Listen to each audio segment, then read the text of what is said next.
تو شاید ایک وجہ تو یہ بھی ہے، ہو سکتی ہے. اور دوسری وجہ میرے خیال میں شاید یہی ہو سکتی ہے کہ جو یہ ڈرامے لکھنے والے تھے بنیادی طور پہ وہ نسلاً ان لوگوں کے اولاد تھے جو فاتحین تھے اور وہ ان کو اپنے برابر نہیں سمجھتے تھے. تو شاید ایک وجہ یہ ہو سکتی ہے. اور ویسے بھی اس وقت جو ٹو نیشن تھیوری کے تحت ایک لیجٹیمیسی قائم کرنی تھی، تو ایک وجہ تو یہ بھی ہے. لیکن یہ موویز بنی اور پنجابی زبان میں تو زیادہ بنی ہیں، اسی طرح لوکل زبان میں باقی جو پشتوں میں بنی ہیں وہ ہے، وہ بھی فریڈم فائٹرز کے اوپر بنی ہے. سندھی جو سینما ہے اس نے بنائی ہے.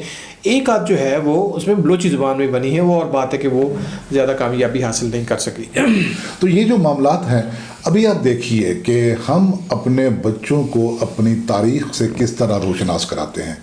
ہم یہ بات کرتے ہوئے جھجکتے کیوں ہیں اپنے میڈیا پہ؟ اور میں نے دیکھ رہا ہوں کہ خاص طور پر کچھ عرصے سے ہمارے نصاب میں بھی یہ بات آئی ہے کہ ہم جب بات کرتے ہیں آزادی کی تو ہم انگریزوں کو چھوڑ کر، ان کا نام کہیں نہیں آتا، ان کا ذکر کہیں نہیں آتا، ہم ہندوؤں سے آزادی کی بات کرتے ہیں. حالانکہ جب ہم نے آزادی لی تو قائد اعظم محمد علی جناح کو دونوں محاذوں پہ کام کرنا پڑا تھا.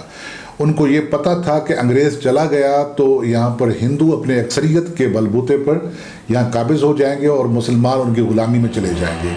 لیکن ابھی ہمارے نصاب میں جو بدلاؤ آیا ہے، ہمارا نصاب، میں حیران ہو رہا ہوں اس کی سمت کس طرح کی گئی ہے کہ وہ نوآبادیاتی دور کی بات پہلے تو کی جاتی نہیں. اگر کہیں اس کا حوالہ بھی آئے تو انگریز کے خلاف بات کرتے ہوئے جھجکتے ہیں، ہم ڈرتے ہیں. اس کی کیا وجہ ہے؟ میں اس کی جو مجھے وجہ سمجھ آتی ہے، جس کے خلاف ہم نے آزادی کی جنگ لڑی تھی وہ چلا تو گیا، لیکن اس کا اقتدار کسی نہ کسی صورت میں وہ قائم رہا. آپ دیکھیے دولت مشترکہ کی رکنیت لینے کے لیے ہم کیسے جو ہیں وہ بتاب ہوتے ہیں. کچھ عرصے کے لیے ہم نکل بھی گئے تھے، اور لیکن پھر یہ ہے کہ دوبارہ ہم چلے جاتے ہیں. تو میرے خیال میں تو ہمارا جو دینی قبلہ ہے وہ مکہ اور مدینہ ضرور ہے، لیکن یہ ہے کہ ہمارا دنیاوی کعبہ جو ہے وہ لندن اور نیو یارک ہے. جی آپ نے بڑی پتہ کی بات کی، لیکن ایک بات اور ہمیں ضرور کرنی چاہیے کہ ہمارا ٹیلی ویژن یا سوشل میڈیا یا ہماری فلمیں، وہ ان کا سمت کس نے بدل کے رکھ دی ہے یا ہوا کیا ہے. پہلے تو ہمارے یہاں فلمیں بنتی نہیں. پنجابی سینما ہمارا تقریباً سلطان راہی کے بعد ختم ہو چکا، اور جو کچھ موویز بنی تھیں یا کچھ بننے جا رہی تھیں ان میں تشدد بھی تھا اور کچھ رومانس بھی تھا، کہ جیسے وہ چوڑیاں وغیرہ کچھ موویز سامنے آئی تھیں. لیکن اب ہم دیکھتے ہیں کہ ہمارا جو سوشل میڈیا ہے یا ہمارا الیکٹرانک میڈیا ہے، وہاں پر صرف اور صرف کامیڈی ہے، جس میں ہر چیز کو مزاح میں منقلب کر دیا گیا ہے، چاہے وہ سیاست ہے، چاہے وہ معاشرت ہے، چاہے اخلاقیات ہے.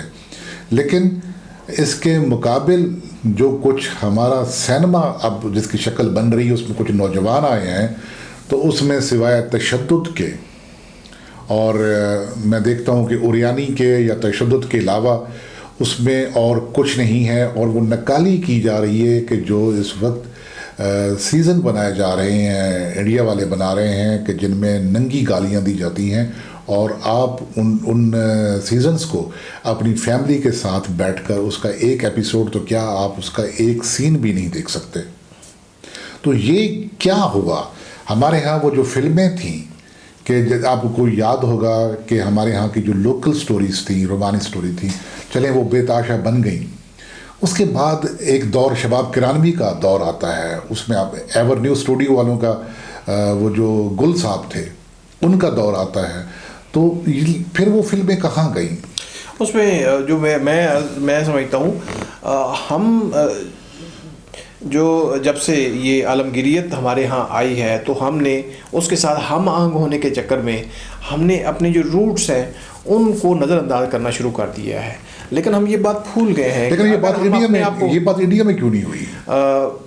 اس میں جو ان کا ہے کہ ان کے یہاں شروع ہی سے ایک بڑی مضبوط روایت رہی ہے، اور اس روایت کو ٹوٹنے نہیں دیا گیا. لیکن اگر اسی سمت اور اسی سپیڈ سے ہم چلتے رہے تو ہم اپنے جو پہچان ہے، جو آئیڈینٹی ہے، جو روٹس ہیں، وہ ہم ان کو بھول جائیں گے، اور جب روٹس نہیں ہوتی تو وہ آپ کہیں بھی کسی بھی ساحل پر آپ پھینک دیے جاتے ہیں۔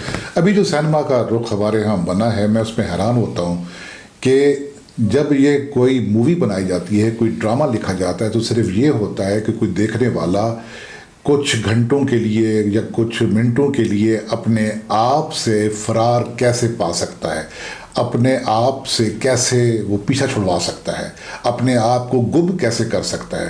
جبکہ اس کے مقابل میں نے ایرانی سینما دیکھا ہے، ایران کی آپ موویز دیکھیے کہ چھوٹے چھوٹے موضوعات ہوتے ہیں جو انسان کے روح سے جڑے ہوئے، انسان کے انسانی معاملات سے جڑے ہوئے، اور ان کو اس طرح پورٹری کیا جاتا ہے کہ جب کوئی مووی ختم ہوتی ہے تو اس وقت آپ یہ سمجھتے ہیں کہ آج کچھ آپ نے گین کیا ہے، کچھ حاصل کیا ہے، کچھ اپنی جو آپ کی اندر انسانی اقدار ہیں ان کو کہیں سے ہلکا سا پالش کیا ہے، صاف کیا ہے، اور یہ احساس ہمیں اپنے سینما میں ابھی تک نظر نہیں آ رہا۔ اس کی ایک وجہ شاید یہ بھی ہے کہ ایرانی تاریخی طور پر بہت ہی پراؤڈ نیشن ہے، آپ فخر کرتے ہیں اپنے کلچر کے اوپر، اور اس پہ انہوں نے کبھی سمجھوتا نہیں کیا۔ اور ہمارے ہاں ایک دلیل یہ استعمال کی جاتی ہے کہ جی جبر کی دور کی وجہ سے ہمارے ہاں تخلیق ختم ہو گئی۔ اس کے لیے مثال ایرانی سینما کی، جیسے حفیظ صاحب نے بات کی کہ انہوں نے بھی ہر طرح کی پابندیوں کے اندر رہتے ہوئے بھی تخلیق کو زندہ رکھا ہے، اور ہر دور میں ہمیں وہاں بڑے رائٹرز نظر آتے ہیں، اور محمود دولت آبادی جیسے دا کرنل کے نام سے جس نے ناول لکھا، اور دوسرے اس طرح کے ناول لکھے اور مقبول ہوئے، اور نہ صرف مقبول ہوئے بلکہ ہوشنگ گل شہری جیسا نام جو ہے افسانوں کی دنیا میں جن کے پڑھے جاتے ہیں، صادق ہدایت جیسے پڑھے جاتے ہیں جنہوں نے جلا وطن ہونا قبول کر لیا، لیکن وہ اپنے جو کچھ وہ کہنا چاہتے تھے اس سے باز نہیں آئے، اور اس طرح تخلیق کو زندہ رکھا۔ تو ناظرین، یہ تھی ہماری آج کی گفتگو۔ آپ کو کیسی لگی؟ اگر اچھی لگی ہو تو شیئر کیجیے گا دوستوں کے ساتھ اسے، اور بیل آئیکن کو ضرور پریس کر دیا کریں۔ اس کے ساتھ اجازت دیجیے مجھے، محمد حفیظ خان کو، اور میرے ساتھی ریاض شاہد صاحب کو۔ فی امان اللہ۔ فی امان اللہ۔